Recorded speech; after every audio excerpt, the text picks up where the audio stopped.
Podcast ITEPOL. Saludos, soy Caco de ITEPOL y hoy en nuestra sección de podcast volvemos a contar con Juanra. Es abogado experto en Derecho Administrativo y ya estuvo con nosotros hace 3 años, hablando sobre expedientes disciplinarios. En la sesión de hoy vamos a tratar otro tema bastante farragoso en los que ningún policía le gusta verse inmenso, pero llegados a tal punto necesitamos saber cómo llevar dicho procedimiento a una estimación que nos sea favorable. Y antes de iniciar, os queremos pedir un pequeño favor que os costará unos pocos segundos, pero que para nosotros es de gran ayuda. Es comentar el audio en la plataforma en que lo estés escuchando, así como compartirlo en redes sociales, ya que nos ayudará a tener mayor visibilidad y llegar a más personas interesadas. Y ahora sí, damos paso a la entrevista. Bienvenido al podcast, Juanra, ¿qué tal estás? ¿Qué tal, Carlos? Muchas gracias por esta invitación y puedes pasar un rato contigo y los amigos de ITEPOL. Siempre es un placer. Pues nada, el placer es nuestro y estaba mirando cuando grabamos la otra vez, porque eres repetidor con nosotros, y era la casualidad que fue justamente hace 3 años también, a final de septiembre grabamos, y nada, un placer tenerte aquí y vamos a seguir hablando de lo que te gusta a ti, que es el derecho administrativo. Y bueno, antes de comenzar, pues si los compañeros no te conocen, una breve presentación.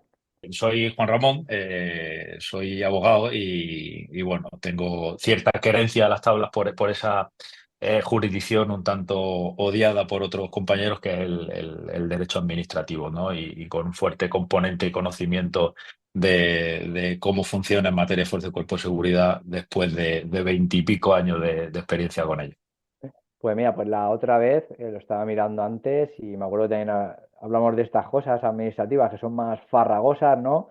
Sobre el tema de expedientes disciplinarios, el tema del abandono del servicio, el derecho al honor, etcétera, etcétera. Y bueno, y hoy pues te hemos traído un poquito para eso, porque además es lo que tú estás en el día a día y seguro que muchos compañeros y muchos opositores nos, nos van a agradecer esta entrevista donde luego dejaremos también tus datos por si quieren localizarte, porque es tu día a día, el tema de los recursos administrativos, procesos contenciosos y demás. Y la primera pregunta, Juanra, ¿cuáles serían esos recursos administrativos que son más habituales por parte de los policías con respecto a la administración? Pues bueno, la verdad es que los policías confluyen ciertas características, ¿no? Que van más allá del mero administrado, ¿no? Porque no solo son administrados, sino que son también personal propio de la administración. Entonces, pues digamos que policías guardias civiles, policías locales se ven siempre inmersos en un montón de problemas con sus propios empleadores, por cuestiones tan diferentes como pueda ser una denegación o una cuestión relativa a vacaciones, como pueda ser una cuestión relativa personal, retributiva, ¿no? Es muy frecuente que haya litigios entre policías, guardias y los servicios de retribuciones. También materia de ascensos, personal, clasificaciones, o sea, la causística es muy variada. Y luego ya tenemos también la otra vertiente, ¿no? Que es la del servicio, pues cuando tenemos problemas con alguna indemnización, daños, accidentes, todo eso. Digamos que esta jurisdicción, en la parte tocante a los funcionarios policiales, pues es mucho más amplia, ¿no? Es como casi todo el resto del ordenamiento jurídico, pues metido adentro. Incluso la vertiente más penal de todo esto, que no es otra que el derecho administrativo sancionador, que en materia de policías, pues el régimen disciplinario, tan temido, tan desconocido y tan usado a veces de manera un poco ortodoxa, ¿no? Entonces, claro, lo que sí es algo que me llama mucho la atención, ¿no? En materia de la asistencia a vuestros compañeros y demás, es que tenemos tendencia a utilizar el do it white, ¿no? Hazlo tú mismo, ¿no? Nosotros mismos nos preparamos nuestros recursos de alzada, nuestros recursos de reposición, nuestro tal, nuestro no sé qué, y llamamos al abogado cuando ya hemos liado una burrutraca tremenda, tenemos a la corporación local en contra nuestra, tenemos 25 vías abiertas y ya tenemos que ir a lo contencioso administrativo, ¿no? Y resulta pues que a lo mejor en esa fase previa administrativa pues hemos cometido alguna serie de carencias, ¿no? Que nos complican mucho la situación, ¿no? Entonces yo desde aquí, evidentemente, porque he estado también en esa situación, pues recomiendo acudir siempre a la mayor brevedad, antes prevenir, antes que curar, ¿no? Porque además es muy curioso, pero en la jurisdicción contenciosa administrativa a los funcionarios se les permite que se defiendan a ellos mismos. Claro. Tú imagínate un funcionario en un Tribunal Superior de Justicia de Madrid por una impugnación de una cuestión de la Policía Nacional intentando defenderse ante un abogado del Estado profesional, ante un tribunal en cuestiones de pura interpretación jurídica, ¿no? Entonces es bastante complejo. Pero sí es cierto que la causística es muy variada. Recursos como nombres típicos, alzada, reposición, etcétera, etcétera, pero también hay otro elenco de recursos como los extraordinarios de revisión, los procedimientos de revisión de oficio, que muchas veces no los tenemos en mente y aportan pues soluciones jurídicas que, que al policía de a pie no se le ocurren porque, a ver, cada uno sus cosas, o sea, bastante complicado lo tiene ya un policía municipal, un guardia civil en su día a día, con su trabajo, con las dificultades inherentes, con las carencias de formación, con la necesidad de estar continuamente participando en charlas, jornadas, cursos, comprándose material y todo eso, como para tener que preocuparse para estar al día en la última jurisprudencia relativa a los permisos y las vacaciones, ¿no? Entonces siempre recomiendo que una llamadita al abogado de confianza, tener uno cerca. Esto es como el mecánico, Carlos. Tú tienes que tener un mecánico de confianza cerca, que lo del coche te lo subes rápido, te eche una miradita rápida, te diga, pues mira, por aquí, por allí, o tira de desguace para comprar estas piezas y no te compre una nueva, ¿no? Pues con el abogado es algo parecido, tienes que tener siempre uno de confianza. Sí, no, la verdad, y además el objetivo de esta entrevista era eso, dar un poquito de visibilidad a esas situaciones que ninguno queremos, pero cuando nos vemos inversos no sabemos por dónde salir. Y lo que comentabas anteriormente de que a veces la hemos liado, sobre todo viene por el tema de los plazos. El derecho está en esa situación y como tengas que presentar el recurso de alzada y se te hayan pasado esos meses y luego no puedas ir al contencioso, pues ya no tienes nada que hacer. Luego te preguntaré por cómo se iniciaría ese, o esos recursos y luego acabar en la vía contenciosa, pero yo sé que en tus redes sociales, sobre todo en Twitter, que eres bastante activo y que hablas mucho sobre el tema de opositores y que les animas a recurrir, ¿vale? Ahora la pregunta iría encaminada, la anterior era ya por funcionarios y ahora estaba encaminada y en los procesos selectivos, ¿cuáles serían esos recursos más habituales que interponen los opositores? Pues mira, Carlos, con el tema de oposiciones, eh, la oposición, es decir, la contratación pública o la adquisición de personal estatutario para la administración es un proceso serio. Estamos hablando de que una persona la vamos a convertir de por vida en un trabajador de la administración, ¿no? Entonces, no es un proceso administrativo sencillo. ¿Qué ocurre? Pues que hay leyes marco que regulan cómo deben ser este tipo de procesos selectivos, pero se deja un amplísimo margen de discrecionalidad a las administraciones, ¿no? Y claro, administraciones hay varias, ¿no? Hay empleados públicos de la Administración General del Estado, de las comunidades autónomas y de las entidades locales. Y en mi experiencia, cuanto más descendemos en el nivel de la administración, o bueno, cuanto más descendemos no, porque tampoco es la palabra correcta, no estamos unas por encima, debajo de otras, sino, pero cuanto más pequeño es la entidad, más problemas suele haber en materia de oposiciones.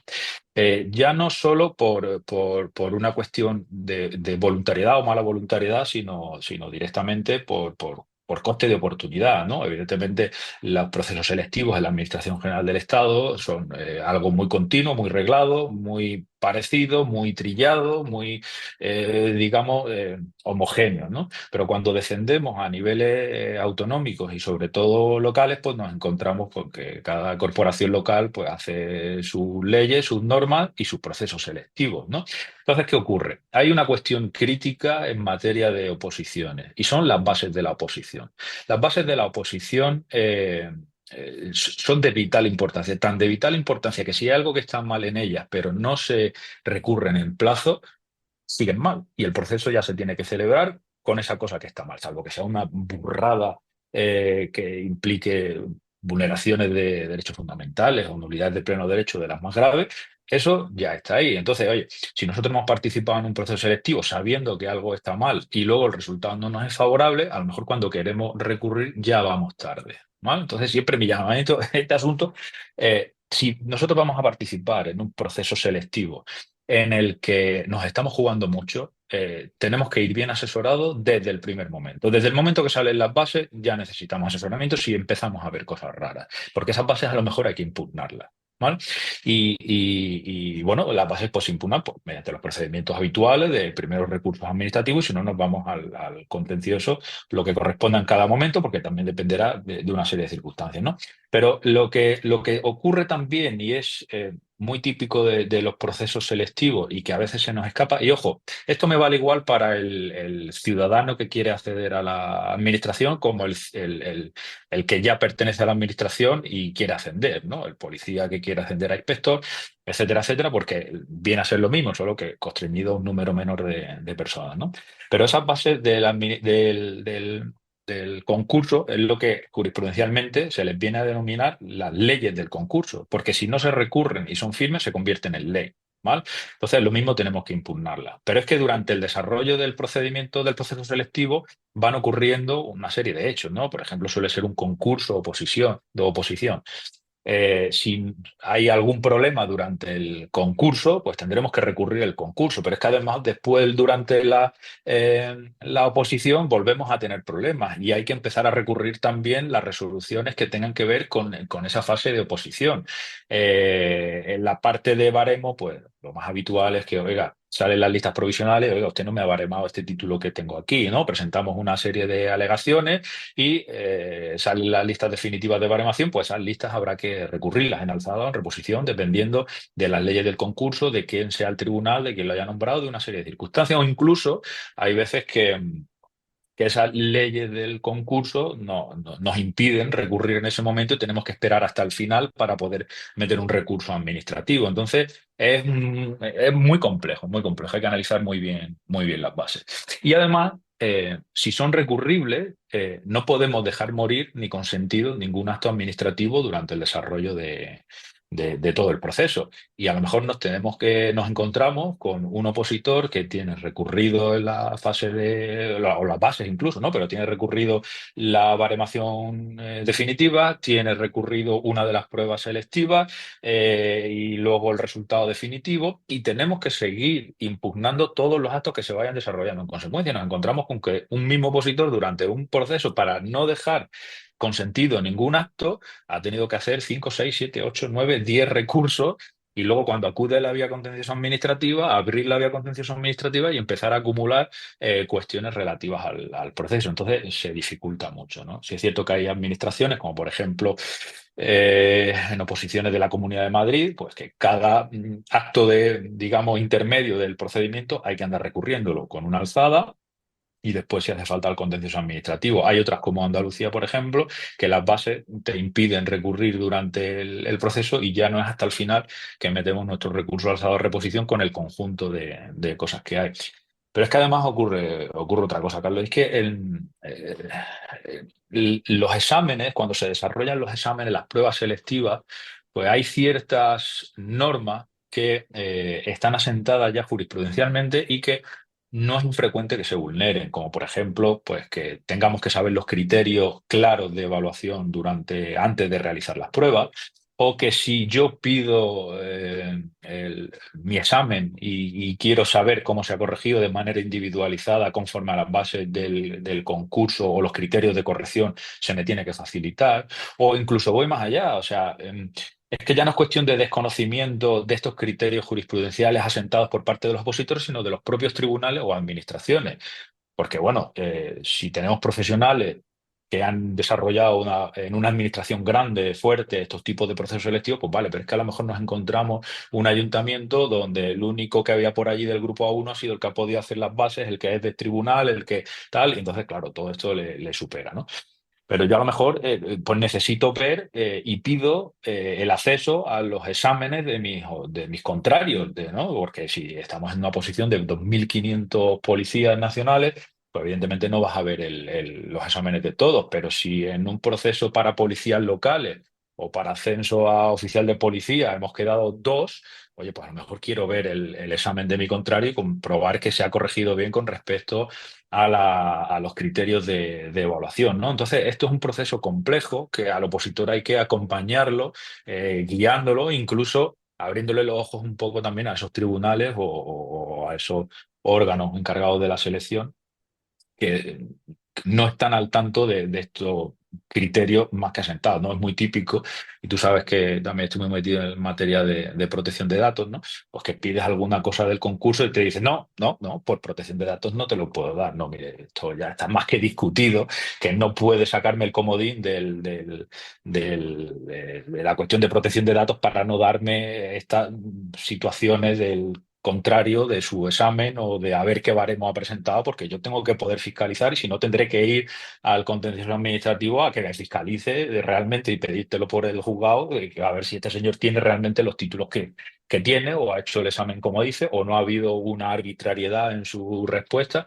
Y todo eso, ¿no? Pues, y aquí la causística es amplísima, ¿no? Pues te encuentras desde tribunales o órganos administrativos que son plenamente colaboradores y conscientes, a otros que son totalmente obstruccionistas y que lo que llevan es a una alta litigiosidad. Claro, el opositor, ¿hasta dónde llega el opositor?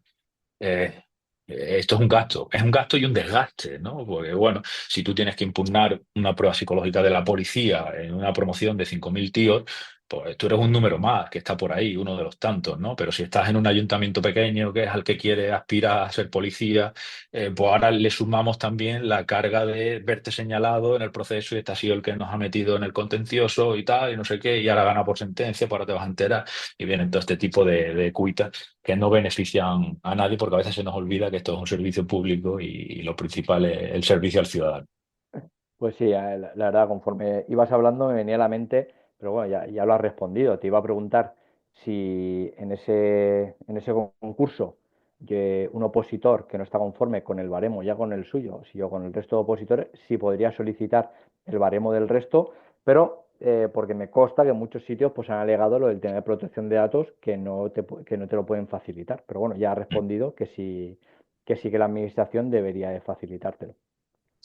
Sí, además, en materia de protección de datos siempre tenemos que tener en cuenta que se debe hacer un juicio de ponderación cuando se piden acceso a datos, ¿vale? A lo que se le pide a las administraciones públicas en este caso es que hagan un juicio de ponderación. O sea, como te he dicho, yo no puedo pedir, dame el baremo concreto y las titulaciones de los 2.500 opositores que nos presentamos, eso no. Pero si yo te razono bien que creo que esta persona no tiene el baremo que tiene por esta cuestión tal, no sé qué, patatín, patatán, y dame copia del acceso porque tengo derecho como interesado, artículo 53 de la Ley de Procedimiento Administrativo, tengo que poder acceder a eso. Pero es que ya no me voy a la Ley de Procedimiento Administrativo, es que ya me voy al artículo 41 de la Carta de Derechos Fundamentales de la Unión Europea, principio de buena administración. El administrador tiene derecho a acceder a la totalidad del expediente de la que es parte. Y punto.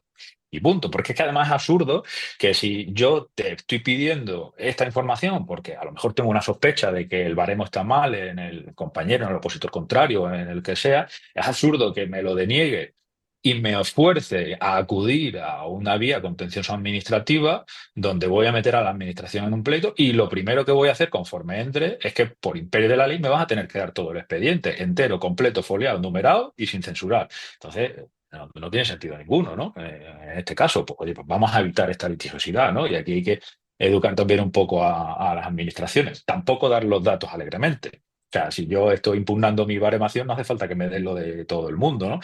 Entonces, bueno, juicio de ponderación, equilibrio, sentido común. No, la proporcionalidad, vamos.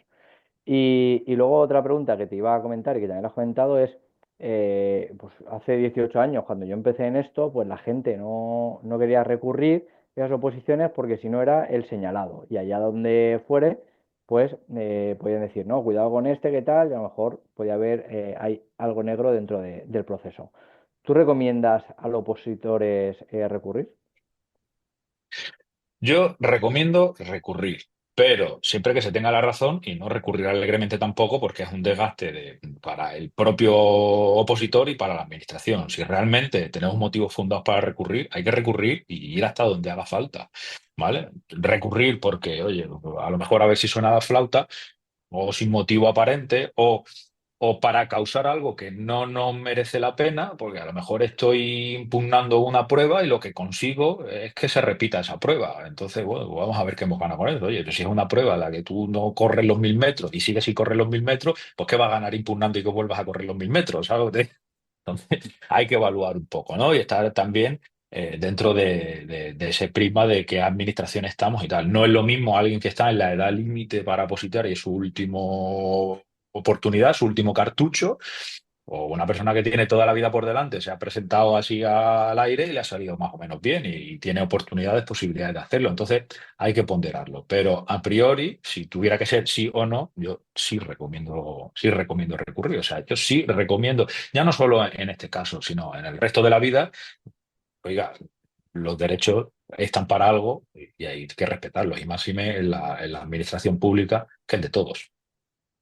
Y sin que me expliques, sin que desarrolles la ley 3915 de procedimiento administrativo común, y con lo que comentabas al principio de que, bueno, de que el funcionario no la líe para poder llevar los trámites oportunos de los recursos y luego la vía contenciosa, ¿cuál sería ese procedimiento, esos pasos que debe de seguir en relación a los recursos para luego llegar al contencioso? ¿O podría directamente irse a un proceso contencioso administrativo?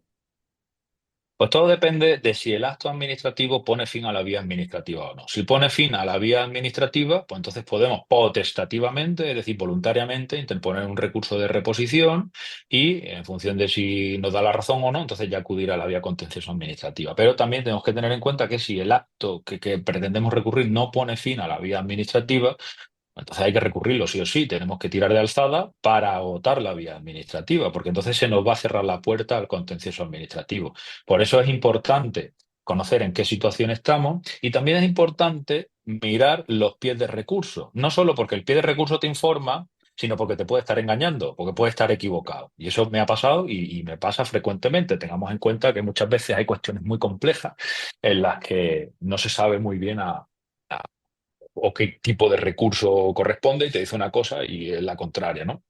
Ocurre, por ejemplo, con personal laboral de las administraciones, que ahí el competente era los juzgados de lo social, luego hubo un tiempo que fueron los de lo contencioso administrativo, se anuló y ahora vuelven a ser los de lo social, pero los pies que hace el copia-pega del funcionario resulta que te pone lo contencioso administrativo, te vas a lo contencioso y te dicen, oiga, esto es de lo social, o viceversa. Hay unos líos ahí terribles, ¿no? Pero a lo que vamos nosotros, que al policía de calle que está trabajando y se encuentra con una administración o con un acto administrativo que quiere recurrir, lo primero es mirar qué recurso cabe. Ojo. La ley de procedimiento administrativo, digamos que es benevolente con el administrado, ¿vale? En 2015, digamos que se cambió un poco el paradigma y se daba pie a que el administrado no tiene por qué ser un especialista en derecho administrativo.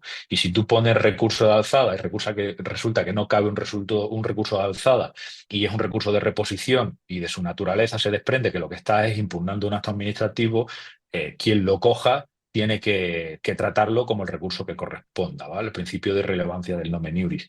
Pero es que además, y esto es algo que debería desterrarse ya por completo de la administración, y aún así todos los días nos lo encontramos, el artículo 14 de la 40/2015 te dice que cuando un órgano reciba una solicitud, un escrito, un recurso, lo que sea, que no sea de su competencia, no vale devolverlo para atrás. No, oiga, no, no me lo devuelva y me diga yo no soy competente, búsquese la vida, ¿no? Porque es que entonces a lo mejor he perdido el plazo para cuando me quieras contestar, ¿no?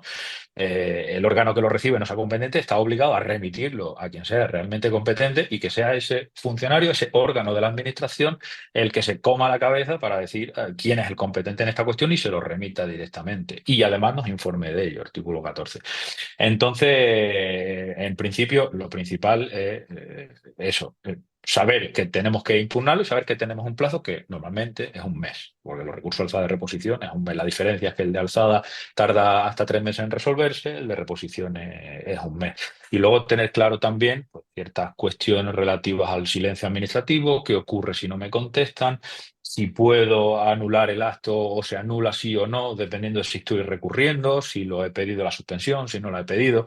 Hay muchas variables en juego, pero básicamente si nos quedamos con una idea, que tengo un mes para recurrir y que será uno u otro, pero no puedo dejar tampoco las cosas para el último día, sobre todo si son complicadas, porque a mí lamentablemente hay veces que me viene un funcionario o gente de fuera que quiere recurrir a alguna cuestión de la administración y me viene a 3 días del plazo y le digo, mira, yo lo siento, pero no te puedo ayudar, porque es una cuestión súper compleja y yo en 3 días no puedo prepararte un recurso cuando has tenido un mes, ¿no?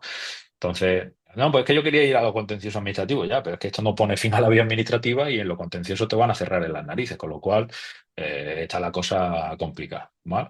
Entonces, volvemos al punto de inicio. asesorarse es barato. O sea, de verdad, o sea, los abogados cobran muy poco por asesorarte y tiene unas ventajas terribles y te puede ahorrar mucho tiempo y dinero después. Estamos hablando de esos plazos que todos son días naturales, para dejarlo claro. Naturales. No. En la jurisdicción contenciosa administrativa y en las vías administrativas, los plazos son hábiles. ¿Qué ocurre? Que en este caso los plazos son de un mes y cuando es por meses o por años va de fecha a fecha. Es decir, si me lo han notificado el 15 de agosto, pues el 15 de septiembre. ¿Vale? No hay más. Sin embargo, si es por días, 15 días, ahí sí tenemos que empezar a contar por habilidad y dejando fuera fines de semana y festivo. Y luego también polémica que siempre hay, sobre todo cuando hay cuestiones de territorialidad diferente, tanto si es festivo en la localidad del órgano como en el del administrado, bueno, pues hay que contarlo como inhábil y hay un montón de peleas con esa cuestión. ¿Qué ocurre? Que bueno, mientras que en los procedimientos judiciales, pues tenemos ese día de gracia que hay ahí para los últimos de turno, que es el día siguiente hasta las 15 horas, y es más, incluso en el orden contencioso administrativo hay un birbiloque jurídico que se llama la rehabilitación de plazo y es que si presentas, por ejemplo, una demanda en el día que te dicen se te ha pasado el plazo, entonces sí entra una cosa un poco extraña. En la vía administrativa eso no existe. O sea, si este día no lo has presentado, hasta luego, amigo, se acabó. Pues consejo, del minuto cero, asesoramiento jurídico para estos temas a mí, del tema de oposiciones, eh, lo esencial, vamos. Ahora vamos a girarlo un poquito. Yo soy el opositor, he aprobado la oposición, el tribunal ha sacado la publicación nombrándome funcionario de carrera y entro a trabajar. Hay una persona que ha recurrido y al tiempo el juzgado le da la razón a esa persona y supuestamente yo me quedaría sin plaza. ¿Podría yo en ese caso solicitar el aprobado de buena fe? Pues mira, te voy a decir la palabra favorita que decimos los abogados. Depende. Depende. Depende de muchos factores, ¿no? Tenemos que tener en cuenta que cuando se impugna un acto administrativo del que nosotros somos parte, o en este caso beneficiados, nosotros podemos personarnos también en el procedimiento y la administración tiene que personarnos en el procedimiento y tiene que avisarnos de que hay un procedimiento judicial y tenemos derecho a presentar alegaciones y hacer un montón de cosas, ¿no? Entonces depende de si se ha cumplido ese trámite o no. Depende del tiempo que haya pasado, depende de si tú has pasado sin pena ni gloria, has aprobado tu oposición, te han nombrado funcionario y por otra cuestión al final ese acto se impugna, pero tú ya llevas un tiempo donde eso, por cuestión puramente natural, ha causado efecto. Pues ahí nace lo del principio del opositor de buena fe, ¿no? Y normalmente no pierde su puesto. Pero sí es verdad que por garantías en el procedimiento, sobre todo cuando intervenimos gente que esta cuestión la tenemos presente desde la propia vía administrativa ya, pues nosotros impugnamos los nombramientos y en la solicitud pedimos que a esa persona se le quite para que entre yo, ¿vale? Quita ese para que entre yo.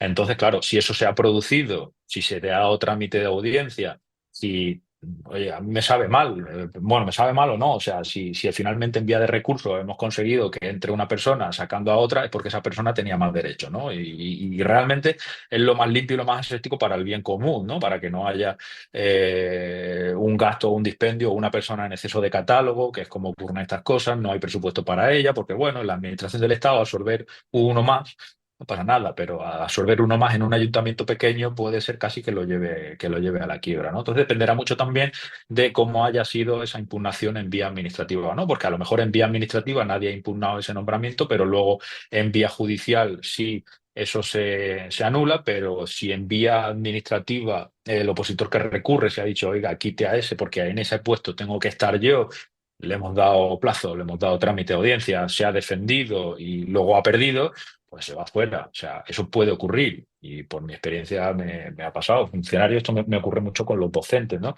Pero pues si se han equivocado en mi baremo y donde está ese señor tenía que estar yo y yo lo he recurrido, no hay ningún acto firme, ningún acto ha ganado firmeza, que es una de las claves de toda esta cuestión del opositor de buena fe. No hay ningún acto que haya sido firme en la que se nombra a esa persona, pues si el acto se anula, esa persona va fuera, sintiéndolo mucho. Pero ya te digo que es muy habitual que se aplique esta doctrina del opositor de buena fe y la persona que ha obtenido su plaza, pues continúe, ¿no? Imaginemos. Porque claro, no es lo mismo tampoco un procedimiento de, como te digo, tres policías en una entidad local ascendiendo a oficial que 2.500 personas opositando a policía o guardia civil, ¿no? Pues es difícil que si tú has aprobado con todas las de la ley acabes fuera, ¿no? Incluso luego hay gente de reserva y demás, este tipo de cosas, ¿no? Que ya lo prevén algunos procedimientos selectivos. Pero generalmente sí se aplica esa doctrina, salvo que previamente se haya impugnado esos nombramientos de manera concreta sobre esa persona. Bueno, tanto para un lado como para otro, como si eres opositor que tienes que recurrir a una oposición o te han recurrido a otro nombramiento, búscate un buen abogado y que te asesore para esos temas porque está la figura del aprobado de buena fe. Y cambiando ahora de tercio, dejando de lado el tema de oposiciones y demás, vamos a pasar a una parte que siempre que genera mucho quebradero de cabeza en los policías y más con estas situaciones que son tan angustiosas. Cuando un policía es agredido y tú sabes que muchas veces el malo o el amable ciudadano se declara insolvente, ¿cómo puede ese policía solicitar a la administración que le paguen esa indemnización? Bueno, aquí hay una respuesta rápida y una respuesta corta, ¿no? Esto, si a ti te han hecho daño, tienes derecho a que se te resarza. Ya está, esa es la respuesta corta. Ahora vamos a la respuesta larga, porque esto es una cuestión jurídica muy, muy, muy compleja. No solo en el fondo de la cuestión, sino en el procedimiento hasta llegar a ello, porque el policía en este caso lo que ve es, me han hecho daño, quiero una indemnización. O sea, causa, efecto, daño, dinero. No es más. Pero se puede llegar a lo mismo por un montón de caminos diferentes, ¿no?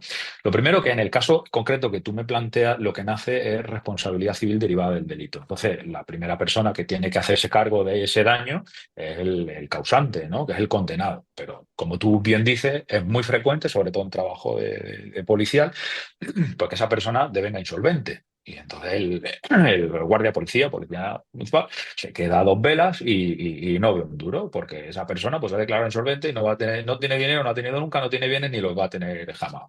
Se decreta que es fallido y se acabó, esa persona no cobra. Entonces, claro, aquí, vale, tiene responsabilidad la administración en esta cuestión y si la tiene, ¿cómo llegamos hasta ella? Pues han explorado múltiples vías, tantas que ha tenido que intervenir el Supremo, ¿no?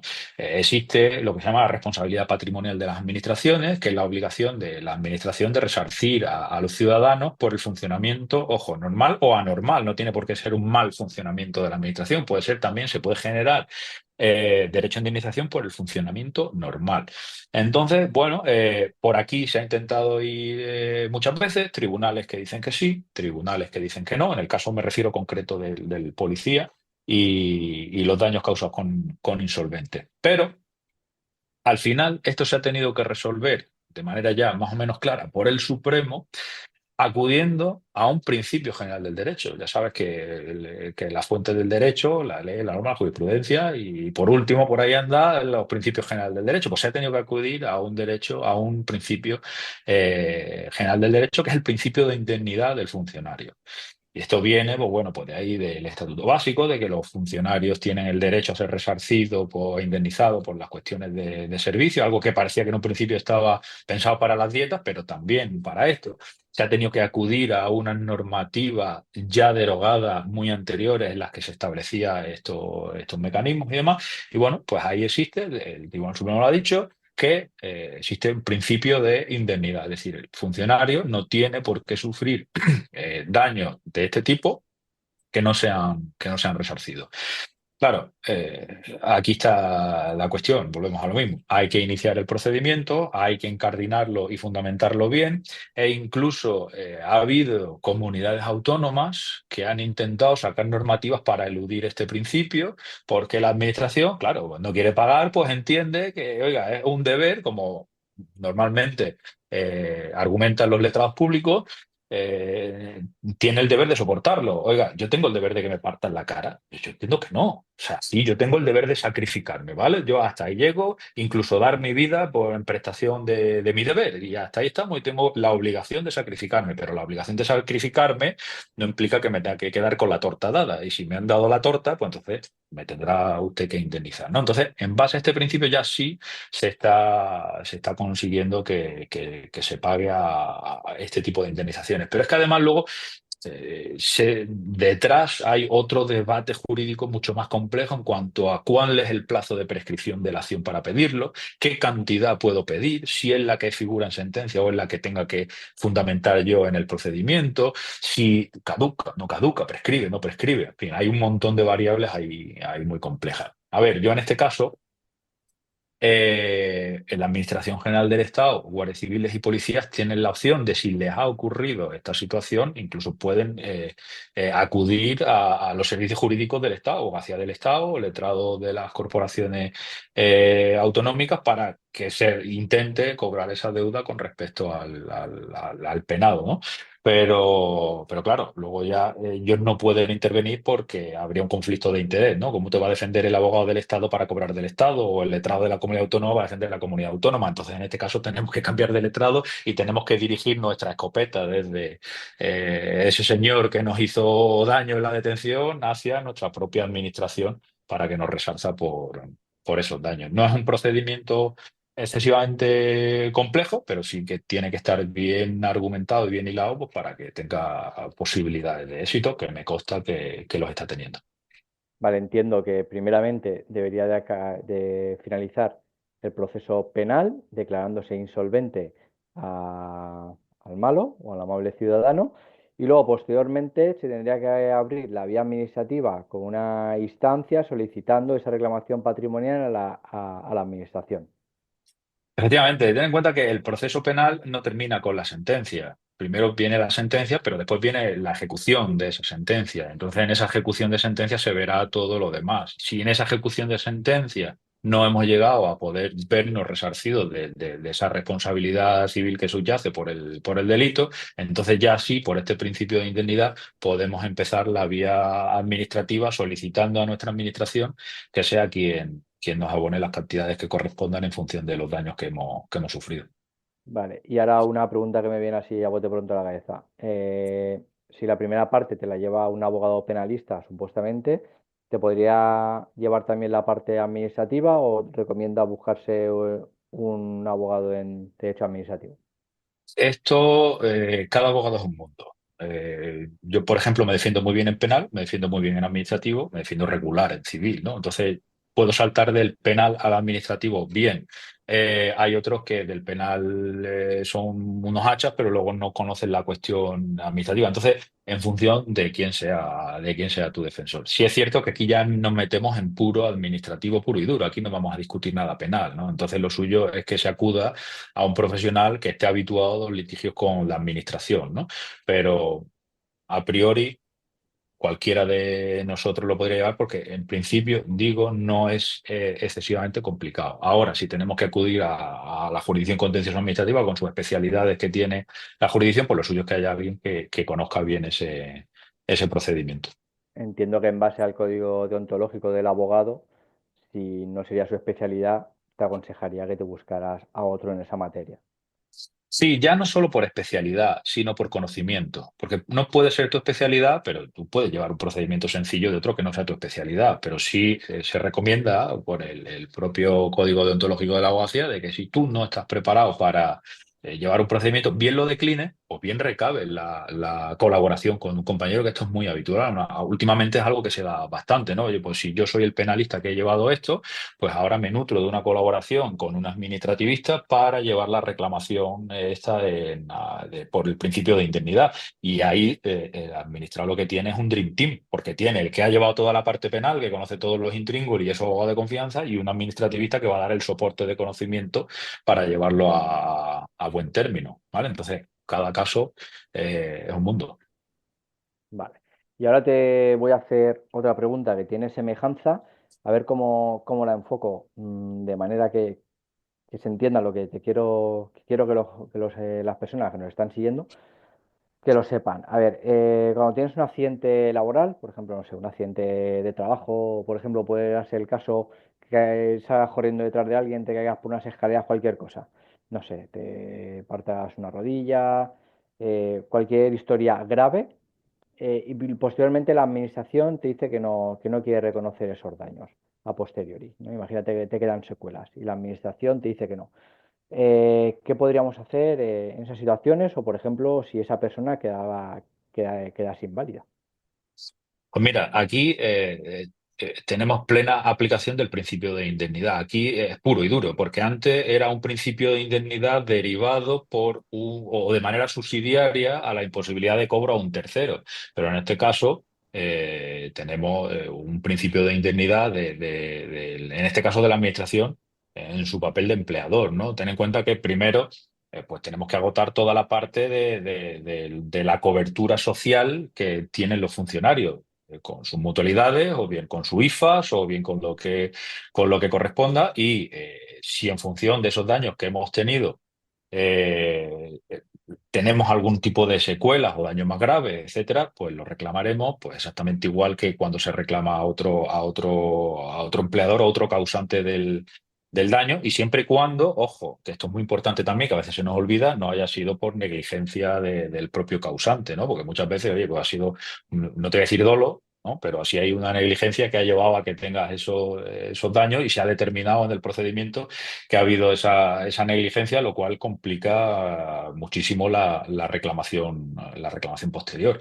Luego habrá que ver también qué pasa con esas incapacidades temporales, definitivas, o expedientes de pérdida de condiciones psicofísicas, es que la palabra es muy fuerte, como se decía antes, de inutilidad para el servicio, cosa que a mí no me gusta llamarlo así porque me parece aberrante. Luego también hay otras cuestiones más adelante que se dan mucho en policías locales, por ejemplo, que tienen la posibilidad de, si he perdido o he pasado a jubilación por pérdida de las condiciones psicofísicas para ejercer mi puesto como policía, pues puedo pelear tener un puesto en segunda actividad dentro del ayuntamiento, cosas de ese tipo. Entonces, cada uno de esos encajes tiene un camino diferente. La mera indemnizatoria, pues lo mismo, petición y después contencioso administrativo. Si somos personal funcionario, si somos laboral, pues iremos por la jurisdicción laboral. Luego habrá que ver también, ojo, y esto es un tema relativamente novedoso, la jurisdicción social está empezando a meterse dentro de las administraciones públicas, porque la administración social conoce en exclusiva de las cuestiones de vulneraciones en prevención de riesgos laborales, y el derecho a un entorno de trabajo seguro, etcétera, etcétera, es un derecho fundamental, además que tiene un procedimiento específico, y la jurisdicción social se mete por ahí.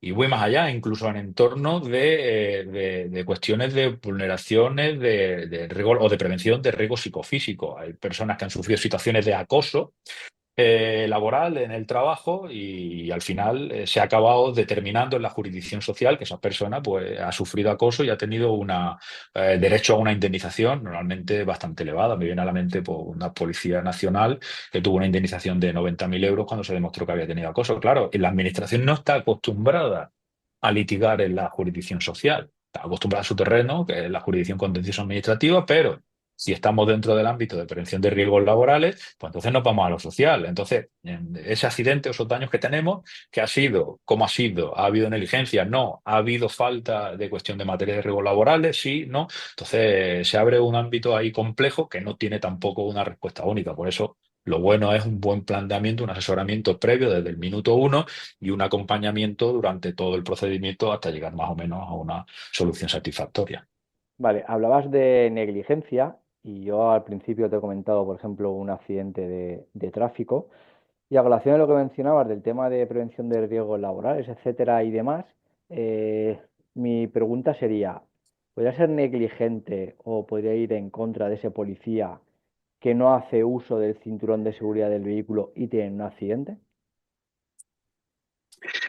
No hay normas generales. Habrá que estar a la situación concreta. Pero a priori, si tú no has hecho uso de un sistema de seguridad, es lo mismo.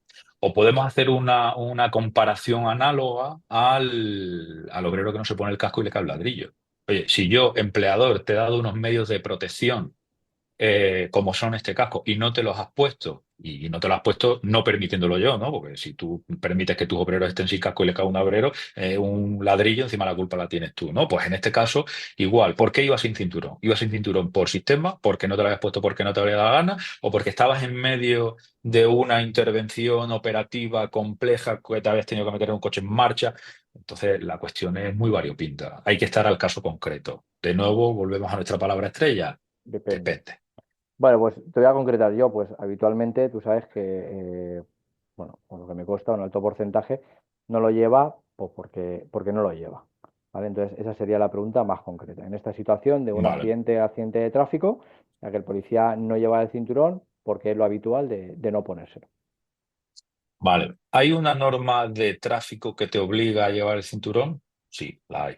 ¿Hay normativas internas que te obliguen a llevar el cinturón? Normalmente las hay. ¿Hay alguna normativa interna, alguna cuestión o algún eximente para el uso del cinturón?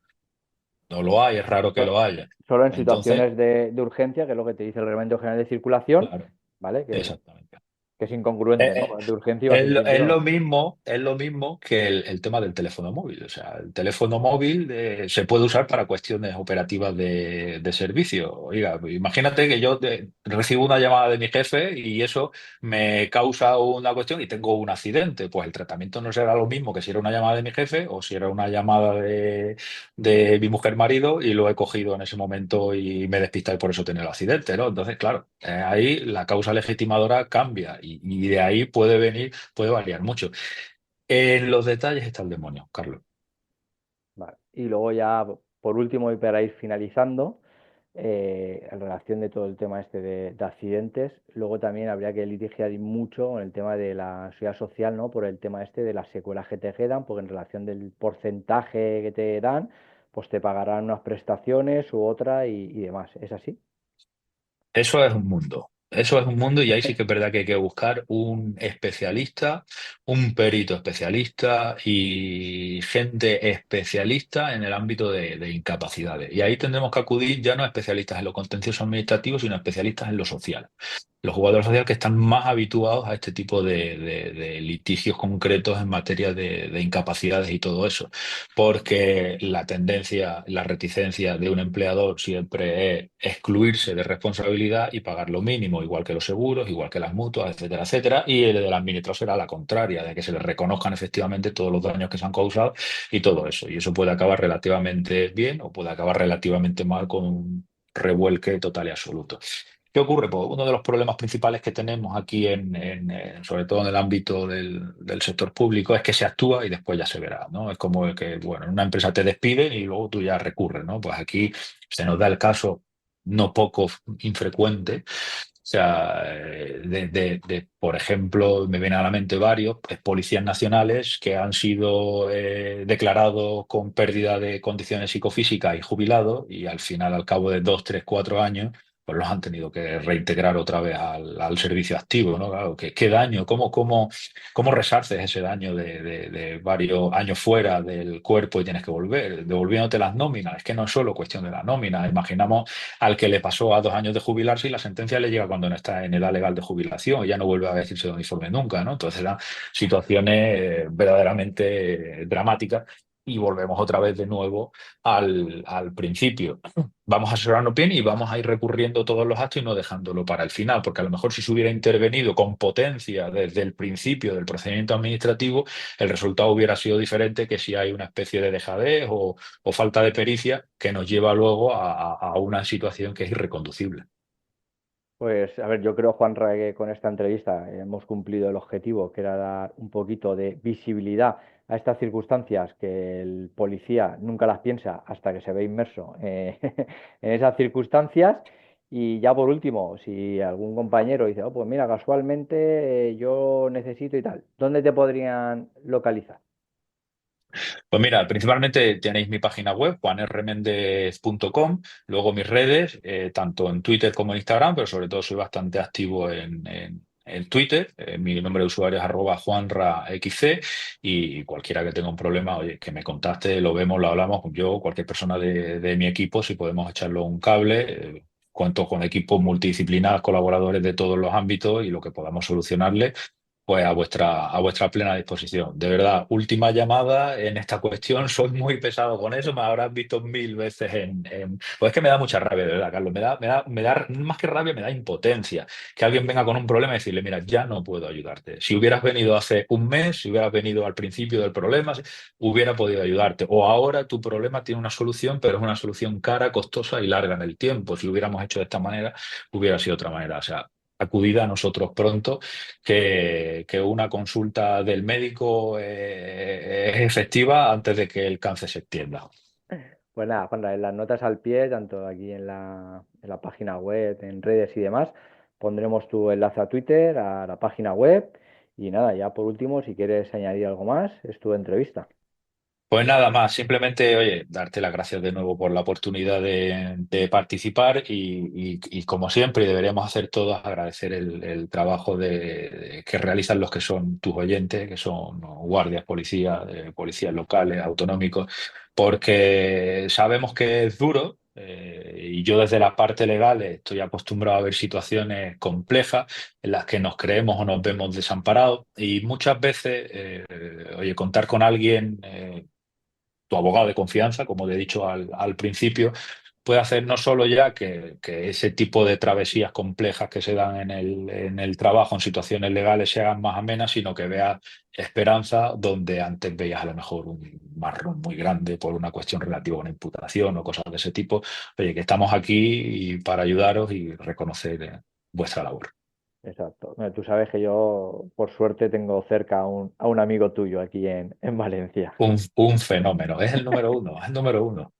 Ya mismo pone un avatar hecho por IA Que ya lo y tienes, ya habla, lo ya tienes. lo tienes. Bueno, como bien sabes, la semana que viene publicaremos un curso exclusivo, pionero en España, sobre Mm. el tema de IA y el cartelito, la imagen la ha hecho él, vamos. Es muy bueno. Os animo a los oyentes a que se conecten porque conozco algunas pinceladas de lo que se va a dar y me parece impresionante, o sea, impresionante. Como tú bien dices, pionero en España. Exacto. Pues nada, Juanra, un placer y muchas gracias por parte de IDEPOL. Hasta la Gracias a próxima. vosotros.